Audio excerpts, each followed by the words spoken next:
मतलब जैसा मैंने कहा था भाई, हरियाणा पुलिस का पेपर खतरे में साइंस करवाना खतरा आऊँगा, तो हरियाणा पुलिस की साइंस इस प्रकार का होगी पेपर में। अगले में साइंस आज 31 तारीख का तो पेपर हो लिया, सुबह का हो लिया, अभी शाम का हो जाएगा। ठीक है, इससे पहले मैंने एक वीडियो बनाई है, वो मैंने बना तो दी, मगर डालने में कुछ समस्या हो रही है नेट पर। तो नेट जब चल जाएगा तो मैं शाम में डाल दूँगा, आज शाम में। और यह भी आपने आज शाम में मिल जाएगी, तो कल सुबह के पेपर में, मतलब कि 1 नवंबर के पेपर में और 2 नवंबर के पेपर में यह साइंस काम आ जाएगी थारे।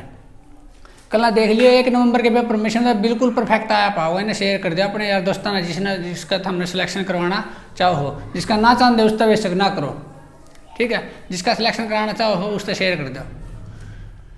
देखो साइंस का फॉर्मूला I बराबर क्यू बाय में टी। आई क्या होगा? करंट। करंट बराबर होगा चार्ज बटे में टाइम। इसके ऊपर न्यूमेरिकल नू पाओगा भाई, 5 कूलाम चार्ज 10 सेकंड में गया तो कितना करंट होगा? तो 5 बटे में 10 करोगे तो कितना होगा? 1/2, तो 0.5 एम्पियर। इसकी यूनिट होगी एम्पियर, इसकी यूनिट होगी कूलाम और इसकी यूनिट होगी सेकंड। तो कर लोगे? जो पे नू पाओगा यो दिया पाओ तो यो निकाल दोगे, यो दिया पाओगा तो इसके बिना लगा गुणा कर दोगे, जो कुछ भी दिया पाओगे वो तब निकाल दोगे। एक इलेक्ट्रॉन के ऊपर चार्ज होगा 1.6 गुणा 10 की पावर -19, और जो मान ले 10 इलेक्ट्रॉन होंगे तो इसकी 10 गुणा हो जाएगी। तो इसकी जगह क्यों की जगह भी उसका n गुणा में नंबर ऑफ इलेक्ट्रॉन गुणा में चार्ज ऑन इलेक्ट्रॉन बटे में टाइम। ठीक है, अगला फॉर्मूला देख लो, यह है ओम्स लॉ। V = में IR। V क्या होगी? वोल्टेज, करंट और रेजिस्टेंस। जिसकी वैल्यू आएगा वो पुट कर दियो, क्वेश्चन में अपना आंसर आ जाएगा।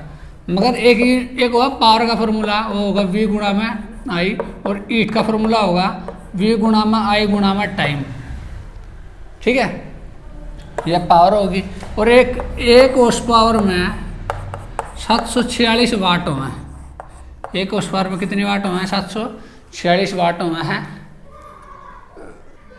ठीक है, उसके बाद रेजिस्टेंस के ऊपर एक न्यूमेरिकल आया था।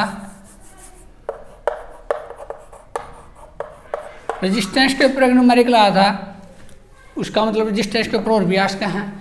रेजिस्टेंस जो सीरीज में जोड़ दिए, सीरीज का मतलब एक उसके बाद एक उसके बाद एक, तो इसका मतलब सीरीज में जोड़ दिए तो सारा का सम कर दें, 2 ओम 2 ओम 2 ओम, टोटल 6 ओम।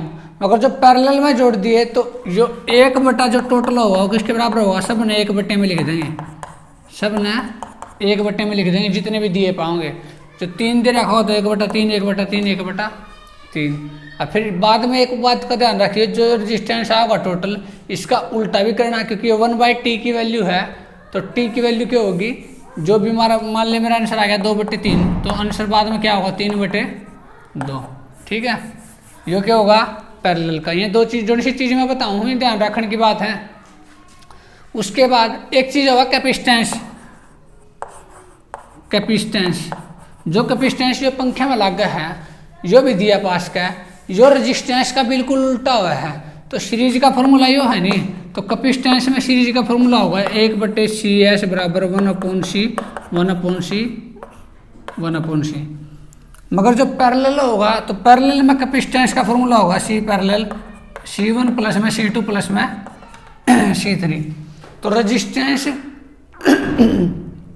रेजिस्टेंस और कैपेसिटेंस आपस में एक दूसरे के अपोजिट हुए हैं।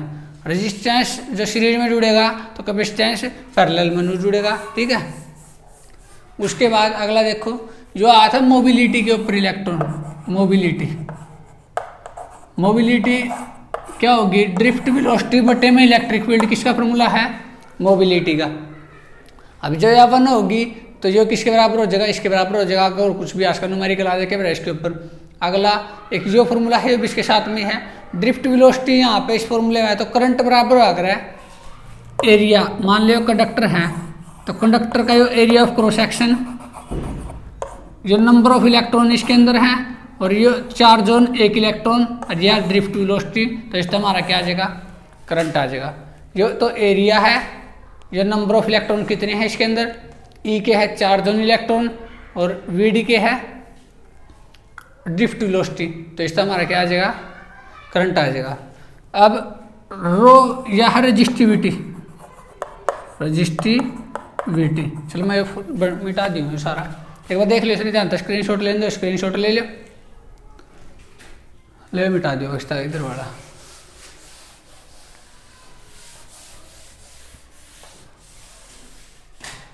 ये भी करवा दिया।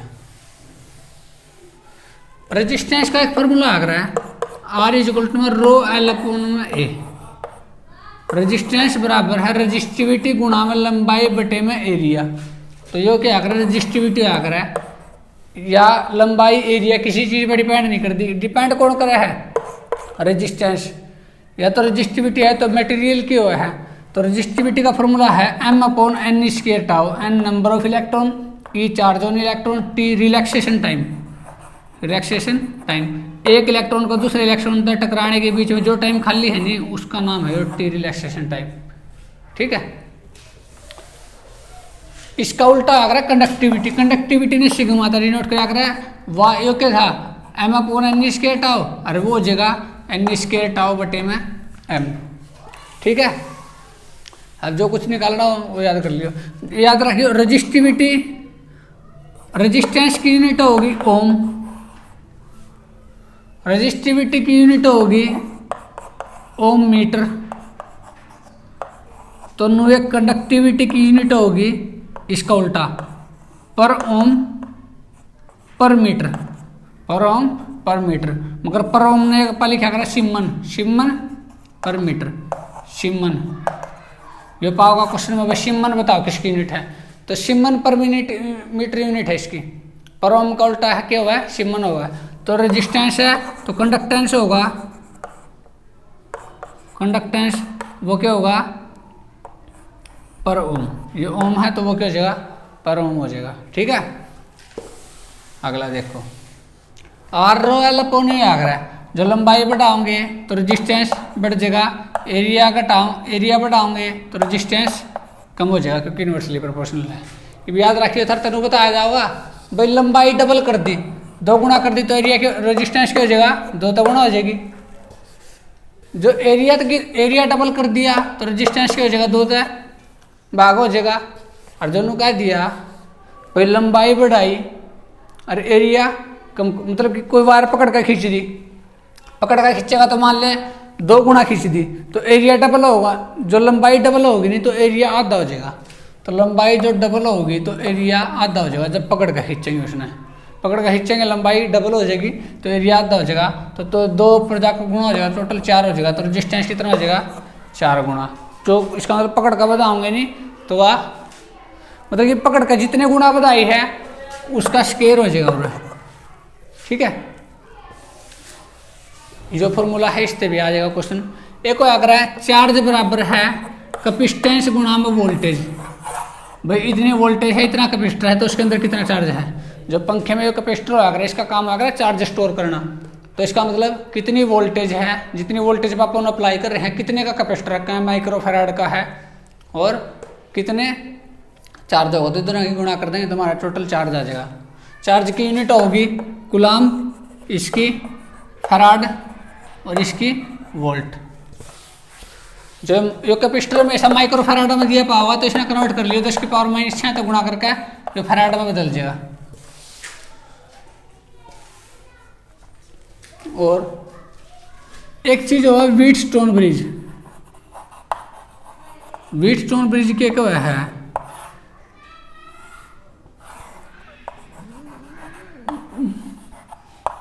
मान ले मैंने 4 रेजिस्टेंस जोड़ दिए, ये दोनों सीरीज में, ये दोनों सीरीज में, ये दोनों आपस में पैरेलल में, और इनके बीच में एक रेजिस्टेंस जोड़ दिया। तो नुक है जो ये 2 जो 4 हो, जो 3 हो, जो 6 हो, तो यह करिए 2/4 और 3/6 कितना होगा 1/2, 1/2। तो 1/2 1/2 बराबर है, तो इसलिए यदि P upon Q R upon S के बराबर है, P क्यू R S, तो P upon Q R upon S के बराबर है तो इसमें कोई करंट नहीं जाओगा, इसमें कोई करंट नहीं जाओगा। तो थर्ड पता कि और क्वेश्चन पूछा जाएगा, जो कॉम्बिनेशन है जो भी 2 ओम, जो भी 2 ओम, जो भी 2 और यो भी 2। तो टोटल का रेजिस्टेंस बताओ कितना होगा। और यो भी 2 ओम। तो हम क्या सोचोगे भाई एक यो 5 रेजिस्टेंस लग रहे हैं इसमें। मगर व्हीटस्टोन ब्रिज है तो यो है, यो वाला काम नहीं करेगा, तो इसने तो चाहे मिटो दे। तो टोटल कितने लग रहे 4। तो 2 और दोनों जोड़ेंगे तो 4 हो जाएगा, और दोनों जोड़ेंगे तो 4 हो जाएगा। इन दोनों ने पैरेलल में काटोगे तो आंसर कितना होगा 2। ठीक है। अगला ये फॉर्मूला आया था थोड़ी बार पहला, E इक्वल टू माइनस का d∅/dt आया था, पिछली वीडियो में करवाया हमने। आज क्वेश्चन आया था E equal to minus d∅/dt के ऊपर क्वेश्चन आया था। तो नुए के क्वेश्चन आज का है, E तो EMF है, यो मैग्नेटिक फ्लक्स है, नीचे वाला टाइम है। ये क्वेश्चन आज का है मैग्नेटिक फ्लक्स बराबर है L इंटू di/dt। फाई किसके बराबर आ रहा है L गुणा में di/dt। L क्या होगा, कोई भी कोइल है नहीं, कोइल तो इसका इंडक्टेंस है, इसका इंडक्टेंस ने क्या बोला यहाँ पर L बोलेंगे, और I क्या होगा, इसमें को करंट जाने वाला होगा। तो इसमें को जब I करंट जाओगा, इसका इंडक्टेंस L है, तो इसका मतलब क्या है फाई कितना है निकालेंगे L गुणा में di/dt। आई di/dt को लिखा पाओगा, जो I नू पाओगा, I पाओगा 4t² प्लस में 2t प्लस में 3 ऐसा कुछ पाओगा। तो आप इसका डेरिवेटिव करेंगे तो 4 दूनी 8 और 1 पावर कम, और प्लस में इसका का 1 2 कम, 2 1 पावर कम कर देंगे तो 0 हो जाएगी t की पावर, और आड़ा 0। तो t की पावर 0 ने तो गुण मानेंगे, फासला कांस्टेंट का डेरिवेटिव 0 होगा। तो 8t प्लस में 2 और t की वैल्यू पुट कर देंगे भाई, 2 सेकंड दी पाओगी तो 8 दूनी 16 और 2 18। तो जितना भी टाइम दिया पाओगा उस हिसाब से अपन निकाल लेंगे इन्हें। कर लोगे? आ जाओ। एक क्वेश्चन पाओगा भाई, किसी कोइल में करंट है नहीं, या कोई कोइल है इसमें करंट है नहीं, क्लॉकवाइज है, क्लॉकवाइज का मतलब नो घूम रहा, तो कौन सा पोल बनेगा? जब कोई भी करंट क्लॉकवाइज होगा तो वहां पर साउथ पोल बनेगा। क्यों कर नो लगा लो, ये नो घूम रहा और साउथ में भी ऐसे नो घूम रहा, तो जहां पर क्लॉकवाइज वहां पे साउथ पोल, और जहां पे एंटी क्लॉकवाइज, एंटी क्लॉकवाइज का मतलब करंट नु घूम रहा हो तो वहां पे देखो ये नॉर्थ पोल एन नु ये बनेगा, N north pole, north core बनेगा एन नु बनेगा, तो ये कौन सा पोल हो गया? North pole. तो करंट एंटी क्लॉकवाइज होगा तो नॉर्थ पोल बनेगा, क्लॉकवाइज होगा तो साउथ पोल बनेगा। मगर ये अपन क्लॉकवाइज दिखाई दे रहा है, जो बोर्ड के पीछे से देखूंगा तो ये क्या हो जाएगा? Anti clockwise. तो इसलिए वहाँ पर कौन सा पोल बन जाएगा? North pole. तो पोल तो दोनों बनेंगे, उरेन साउथ बन जाएगा, उरेन नॉर्थ बन जाएगा। मगर मेन क्या है, जो साउथ पोल आकर उसके अंदर तो इलेक्ट्रिक फील्ड मैग्नेटिक फील्ड जा कर, और नॉर्थ पोल तो बाहर आऊंगी। तो इसलिए क्या हुआ भाई, करंट नू है, करंट क्लॉकवाइज है तो मैग्नेटिक फील्ड कहाँ है? अंदर की तरफ, इनवर्ड। और जो करंट नॉर्थ पोल है, मतलब कि करंट एंटी क्लॉकवाइज है तो नॉर्थ पोल बनेगा, तो मैग्नेटिक फील्ड कहाँ है? आउटवर्ड। कर लोगे? बस यो पेपर में होगा। इब और पेपर करता होगा, देखो ले मैं बड़ा फोकस सा कर दूँ, दिखा दो उतार दे। 1 मिनट रुक जाओ, 1 मिनट रुक जाओ बड़ा।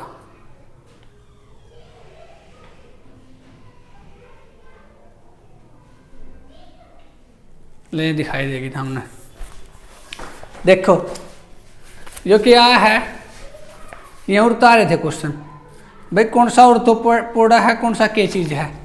पिछले पेपर में कौन सा क्वेश्चन आया था भाई, जो बटरफ्लाई है वह क्या होगी? बटरफ्लाई क्या होगी? ऑर्थोपोडा होगी। ठीक है। इससे पिछले में था टिड्डा, टिड्डा क्या होगा? टिड्डा भी क्या होगा? टिड्डा भी ऐसा ही होगा है, तो टिड्डा भी क्या होगा? ऑर्थोपोडा को। ऑर्थोपोडा वो होंगे जो बीच में तक काटे जाओ, दोनों साइड के हो जाएंगे सिमेट्रिक हो जाएंगे। तो इसने बीच में तक काटेंगे, मक्खी ने क्या हो जाएगी? सिमेट्रिक। तो इसलिए मक्खी भी ऑर्थोपोडा, बटरफ्लाई, जो कॉकरोच भी, और यो स्कॉर्पियन भी सारे के सारे के हैं ऑर्थोपोडा हैं। और के ऑक्टोपस, ऑक्टोपस क्या होगा? मोलास्का। ऑक्टोपस क्या होगा? मोलास्का। स्टारफिश क्या होगी? जो स्टारफिश हो है वह एंथ्रोडीमेटा, एंथ्रोडीमेटा। अगला देख लो, सांप होया, यहाँ टर्टाइल हो, ये क्या मांगोगे? मैं सारे रेप्टाइल मांगोगे। छिपकली हुई। कछुआ भी किस में होगा, रेप्टाइल में होगा। जो छिपकली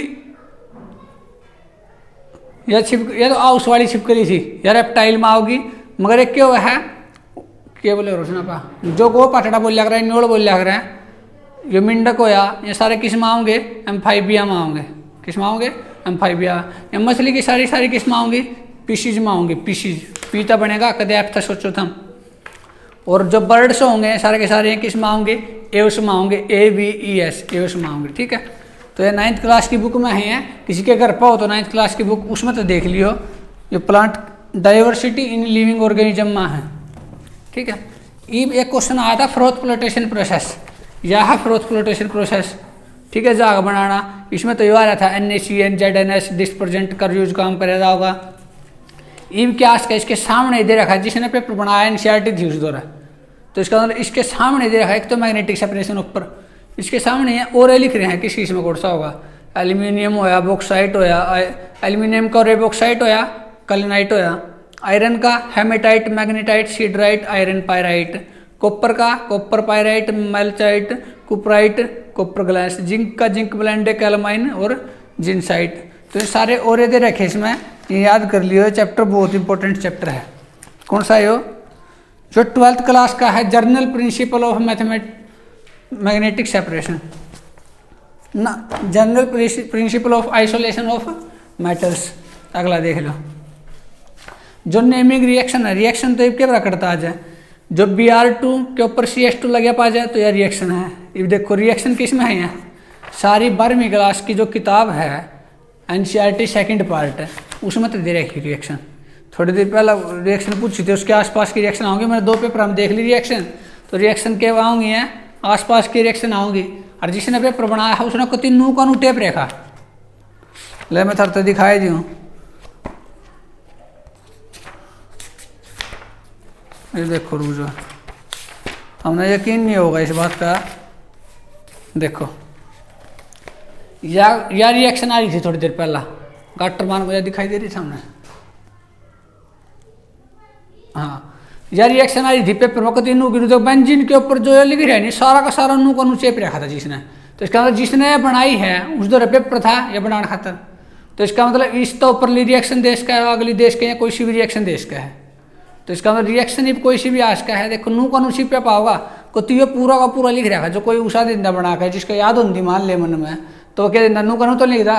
और दूसरी बुक में प्रदीप में देखा मैंने नू को लिख रही है, किसी में 1 लिख रहा, किसी में 2 लिख रहे, किसी ने पूरा का पूरा तो सेम दे दिया, तो इसका मतलब जिसने रिएक्शन जिसने पेपर बनाया है NCERT में तो बनाया है, तो इसलिए 12th क्लास की बुक लेकर उसमें थोड़ी सी नेमिंग रिएक्शन देखिए, ब्लैक तो हो रही है या ब्लैक तो हो रही है, इटार्ड रिएक्शन ब्लैक तो हो रही है, इटार्ड में CH2 आएगा ऊपर।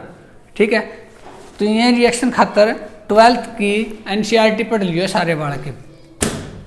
ठीक है, और अपना पेपर की तैयारी कर लियो, इस तरह तो क्या बता, बाकी सब ने बेस्ट ऑफ लक। कल का 1 तारीख का पेपर सबका बढ़िया हुआ है, अपनी वीडियो देखो उनका तो सबका बढ़िया होगा, देख ले। ठीक है भाई, धन्यवाद।